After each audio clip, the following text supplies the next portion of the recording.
The Fire Safety Residential Evacuation Plans England Regulations 2025, or RPEEPs for short, come into force on the 6th of April 2026.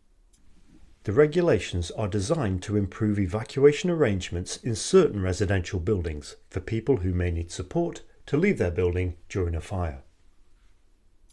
They apply to residential buildings that have 2 or more sets of domestic premises that are at least 18 metres or 7 stories above ground level and more than 11 metres above ground level where they have a simultaneous evacuation strategy. If you are a responsible person for these types of residential buildings, you have additional legal duties to relevant residents. Who is a relevant resident? Someone whose only or main home is in the building. Might need help to evacuate due to a physical or cognitive condition. You must use reasonable endeavours to identify relevant residents.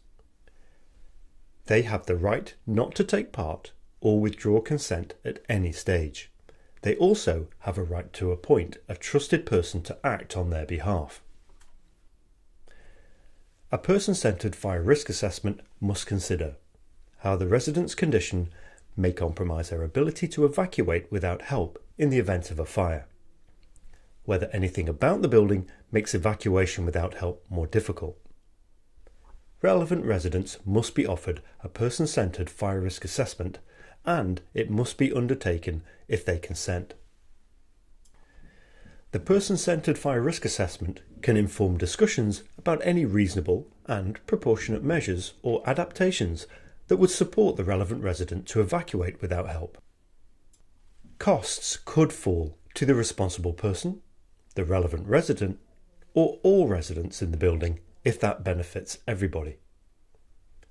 If a measure only benefits the relevant resident and they decline or are unable to pay the costs, the responsible person is not required to meet that cost.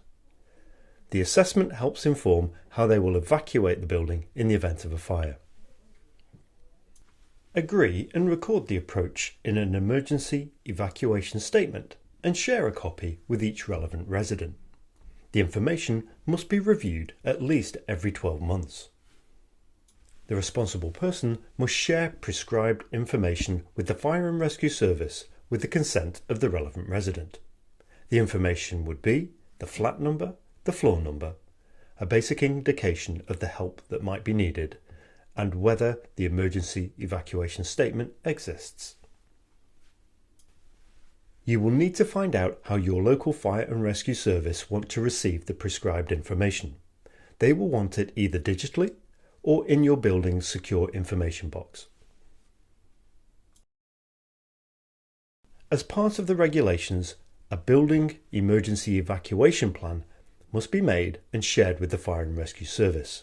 It must include information from the RPEEPs process, such as if there are any relevant residents and if any measures that benefit all residents have been put in place. The government has produced a guidance toolkit for responsible persons and an RPEEPs fact sheet. Search online for government information. Search Residential PEEPs Guidance for Responsible Persons.